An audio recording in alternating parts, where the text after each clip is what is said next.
Trabajamos muchos años ahorrando el tanto por ciento para llegar al retiro sin penas ni sufrimientos.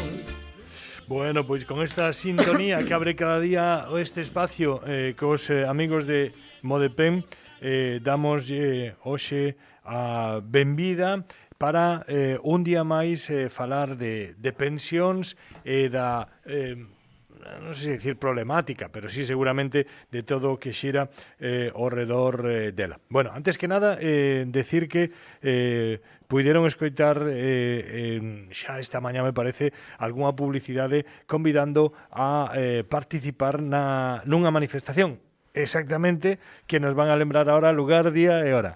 Sí, efectivamente. El día es el sábado 13 de noviembre. La manifestación es en Santiago de Compostela a las 12 y salimos de la Alameda. El motivo es en defensa das pensiones públicas, contra os recortes e la privatización. Saldremos de aquí, saldrá un autobús desde Goián a las 9 horas, desde O Punto, desde Tomiño a las 9:15, desde Miñoteiro y desde Tui a las 9:30 frente al día. Bueno, frente al día que está frente al Gadis. Sí. Y desde Porriño a las 10, desde delante de Queen. El precio son 9 euros, ida y vuelta, y al que quiera apuntarse, pues voy a dejar unos teléfonos para que tomen nota. Es el 669 42 04 83, preguntar por Alfredo, o el 619 44 09 44, preguntar por Toni. Bueno, Alfredo, moitísimas gracias. Aí está, nos lle lo iremos lembrando a esta manifestación que é importante acudir. Moi importante. Moi importante, e sobre todo como estamos escoitando estes días. Bueno, e temos o prazer e a sorte e a honra de contar hoxe aquí no noso estudio con Xavier Pérez Dávila. Xavier, bo día, benvido. Bo día, moitas grazas. Gracias por estar aquí. El, bueno, traballou 38 anos como mestre, profesor de formación profesional no ensino público galego, está xubilado, ten publicado libros como A batalla polas pensións, de como a clase capitalista quere privatizar os bens comuns e de como as clases traballadoras se opoñen, Alén da casta, socialismo en Europa, en fin, e ademais é colaborador habitual de diversos diarios, agora mesmo de Nós Diario, pero escribiu en Faro de Vigo, en Luces de Galiza, en Infolibre, en Sermos Galiza, en fin, un home con amplo currículum no asunto do que imos a falar, as pensións, que, bueno, esta semana salía o ministro precisamente dicindo que para poder pagar as pensións dos baby boomers, unha palabra que non me gusta nada, seguro que hai algo en galego que explica exactamente igual sin ter que ir en inglés, pero os baby boomers que habría que ir empezando a pensar en cotizar algo máis, non? E iso ven engadir un puntiño de preocupación máis a que xa había polo mantemento das pensións, verdad, Xavier? Sí, dúas cuestións. Hai unha preocupación social importante expresada na frase eu, total, non vou cobrar unha pensión. Sí, o di moita xente, sí. Sí. Pois eu quero dicirlle ás persoas que os están activas, tanto as que teñan 50, 40, como as que teñan 20 ou 30 anos, que no futuro cobrarán unha pensión. E ademais que percibirán unha pensión do sistema público. É unha pensión suficiente. Hai unha campaña interesada para que as persoas máis novas dubiden da posibilidade de cobrar unha pensión no futuro. Pero a pensión, o sistema de pensión, é unha das grandes conquistas da civilización humana. Ninguén aceptaría hoxe, por exemplo, que as mulleres fosen atrás nos dereitos que levan conquistando nas últimas décadas. Sí. Da mesma maneira, a sociedade non vai aceptar que o principal instrumento de loita contra a desigualdade e a pobreza, que o sistema público de pensións, pois desapareza ou se debilite. Entón eu quero transmitir en primeiro lugar confianza, por suposto, unha confianza baseada na vontade de mobilizarse fundamentalmente contra as finanzas, que son os sectores interesados en enfraquecer, en debilitar o sistema público de pensións para sustituílo por sistemas privados de capitalización. Por lo tanto, primeiro, confianza no futuro e na capacidade da sociedade para defender a desigualdade e a civilización. Pareceme que facía referencia tamén Sí. a proposta de Escrivá de aumentar a cotización. Sí. Ben, dende logo, foi onte que fixo este Sí. anuncio, polo tanto, o primeiro que hai que pedirlle é que concrete máis, pero a min, de primeira impresión, xa digo que é unha impresión rápida, non me gusta. Por que? Porque hai dúas fontes para financiar as pensións públicas. Unhas son as cotizacións sociais, pero outras son os impostos. Hai países europeos, países con estados de benestar ben desenvolvidos como Dinamarca, que pagan as pensións íntegramente con impostos. Tendo en conta que o Estado español recada 6 puntos porcentuais menos de impostos que a media da Unión Europea de 27 países, aínda bastante menos con respecto aos países con estados de benestar máis desenvolvidos, hai unha ampla marxe para aumentar impostos ás grandes empresas, ás finanzas, ás rendas máis altas, sen necesidade de subir as cotizacións sociais. Entón, esta é unha primeira impresión. A mí me gustaría matizar algo do que estás dicindo agora. Bueno, me gustaría que matizaras ti.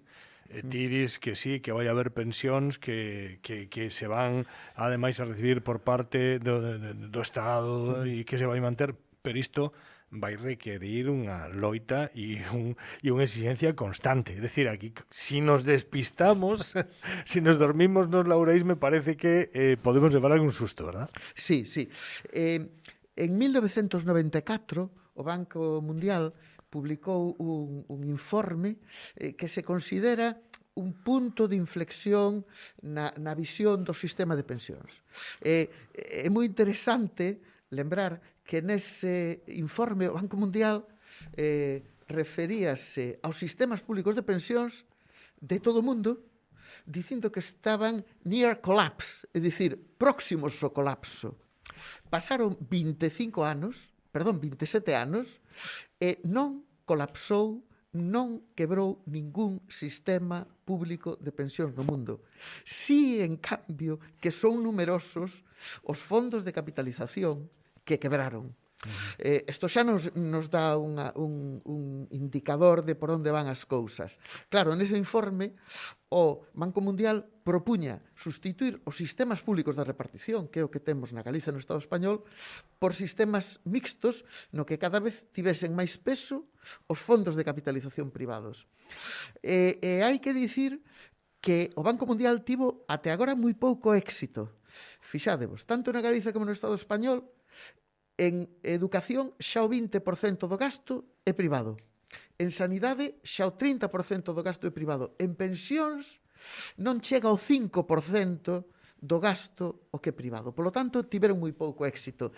E o movemento en defensa das pensións públicas, ese movemento social que neste momento é un dos movementos sociais máis importantes na Galiza e no Estado español, ímonos encargar de frustrar os plans de capitalización. Porque sí que hai un intento, e gustaríame neste momento sinalar, digamos, os responsáveis. Son os bancos, as compañías aseguradoras e os fondos de investimento. Eles son os interesados en abrir paso aos fondos privados. Por qué? Pois, non sei se me estou estendendo moito, pero é o último que digo nesta resposta. No ano 2010, a patronal dos fondos de capitalización, que se chama Inverco, e que publica un informe anual, escribía así de claro, e sorprende que deben pensar que non lemos os seus informes, que sexan tan claros. Dicía, nun entorno de tipos de xuro reducidos no que se están extraitando as marxes interbancarias, o principal factor para introducir os fondos de pensións de capitalización é aumentar os ingresos da banca. Ese é o verdadeiro vector que leva a privatización das pensións. Pero eu penso que a sociedade está suficientemente consciente, hai un movimento social suficientemente consciente con capacidade de mobilización para frustrar eses plans. Ao fin e ao cabo, tratar as pensións como un negocio máis, non se trata outra cousa. hai tamén que decir que neste momento todas estas noticias para os que non temos coñecementos profundos de todo isto, poden crear gran inquietude, ¿no? Decir, a ver, que pasa aquí? Me están dicindo que para a xeración donde a baby boom que hai que aumentar por si non chega, por outro lado que a hucha das pensións, o peto das pensións está baleiro. Que significa que este baleiro o peto das pensións? Porque para alguén que non entende, no, o peto das pensións está baleiro, acaban os cartos, ¿no? Xa non se pode cobrar porque acaban os cartos. Non é así. Non é así. En primeiro lugar, porque aquí teño que parar un pouquiño a explicar como funciona o sistema. O sistema que temos, que é o sistema, por outra parte, máis importante en todos os países, chamémoslle, con estados de benestar civilizados. Sí. É un sistema de repartición que non se basea no aforro. Cando eu estiven cotizando, os cartos que eu coticei non se guardaron en ningún lugar, non se aforraron. É un sistema de repartición ou de solidaridade entre xeracións. Neste momento, hai no Estado español 20 millóns de persoas cotizando. As súas cotizacións mensuais, inmediatamente, a través da Tesourería Xeral da Seguridade Social, van ás contas correntes das persoas pensionistas, non se aforran. É un sistema en que cada ano unha parte do produto social vai das nóminas ás contas correntes das persoas pensionistas. Agora, que se quere dicir cando se fala do Fondo de Reserva? O que si é certo é que a Lei Xeral de Seguridade Social establece a obrigación de constituir un fondo de reserva que se debería dotar cos superávits. Sí. Que aconteceu en realidade? Que cando houbo superávit, durante moitos anos, ou ben non se ingresou nada nese fondo, ou ben se ingresou unha porcentaxe moi reducida do superávit. E dou cifras. Un estudo das universidades de Valencia e de Extremadura, dun grupo especializado, calculou que acontecería co Fondo de Reserva se os gobernos desde 2000 tivesen cumprido a Lei de Seguridade Social e tivesen ingresado os superávits íntegros. Neste momento, habería 100.000 millóns de euros máis no Fondo de Reserva da Seguridade Social. E repito que é un estudo dun grupo absolutamente rigoroso de expertos de dúas universidades. Polo tanto, o que houbo foi un baleiramento das cotizacións das persoas pensionistas. Até tal punto que se considera que existe unha débeda do Estado con respecto da Seguridade Social duns 100.000 millóns de euros. Entón, nós o que pedimos é ou ben que se reintegren esas cantidades ou que se recoñeza esa débeda. Pero en calquera caso, o que quero dicir é que o noso sistema de repartición é un sistema de fluxo continuo, non da forma. Mentras haxa nóminas, hai cartos para... Efectivamente. Bueno, pois saben vostedes que con Xavier podemos estar falando un bo rato, porque ademais é un gran coñecedor destes temas e nos pode ir aclarando moitos conceptos que para nós ás veces se nos escapan ou son equívocos ou xeran inquedanza nas persoas porque que alguén diga que o peto das pensións está baleiro como mínimo preocupa, despois resulta que non é tan preocupante, pero preocupa. Bueno, pois non será a única vez que este por aquí con nós Xavier, Alfredo, porque o convidaremos máis veces, verdad? Como mínimo outra vez máis ben, non? Hombre, dentro de 15 días ya me ha dicho que sí. Bueno, cando vos me convidedes, eu encantado. E queremos propoñerlle aos ointes tamén que se hai asuntos concretos que queran que comente Xavier, que nos fagan chegar a través do noso WhatsApp, e nós tamén o comentaremos con el. De momento, sí, dime. Pode dicir unha cousa? Sí, claro.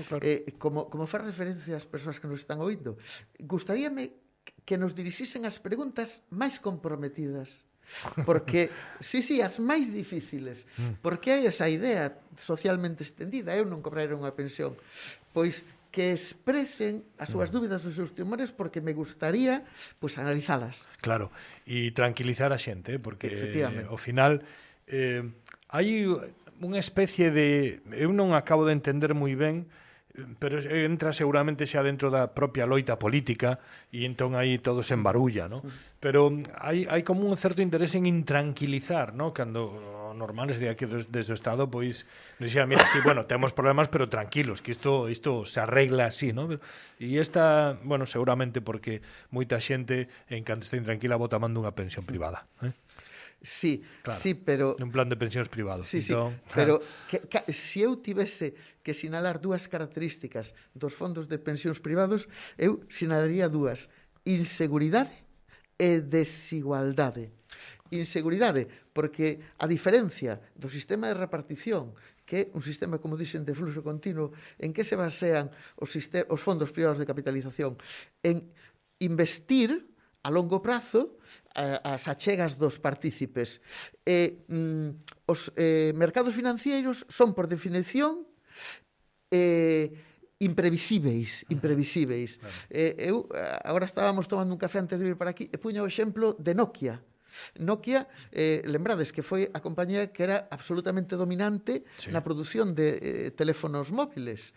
Parecía un investimento seguro. Bueno, Nokia hoxe é residual. Sí, desapareceu. Poderíamos agora pensar que investimos en Amazon e iso garántenos, non sabemos se aparecerán novos competidores, novos modelos de negocio. Por lo tanto, inseguridade. E a proba é os numerosos exemplos que hai de plans privados, comezando polo de Enron e moitos outros. É desigualdade.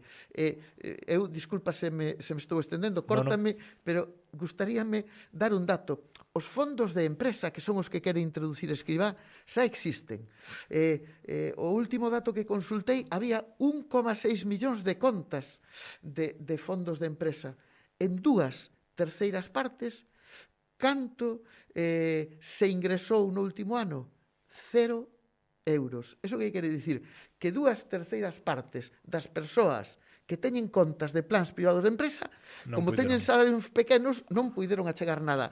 O 6% dos partícipes, 6 de cada 100, que serán persoas en postos directivos, alto funcionariado, etc., fixeron o 50% das achegas e das desgravacións fiscais. Desigualdade. Fondos privados, inseguridade e desigualdade. Sistema público, estabilidade, seguridade e unha relativa igualdade, dende logo, moi superior a que existe de ingresos e de salarios. Explicado queda. Tenemos tempo de falar máis asuntos e repito, de que plantexen cuestións concretas a Xavier Pérez Alga. Xavier, muitísimas gracias e Alfredo, moitas gracias. A vosotros. Ata dentro de 15 días. A vos. Repetimos a data da manifestación, te parece? Sí. Más que nada voy a decir los teléfonos. Sí. Es el 669 42 04 83. Preguntar por Alfredo. O el 619 44 09 44. Preguntar por Toni. Muy nada bien. más. Pois aí queda. Gracias aos dous e atendo 15 días. Ata logo. Gracias. Radio Municipal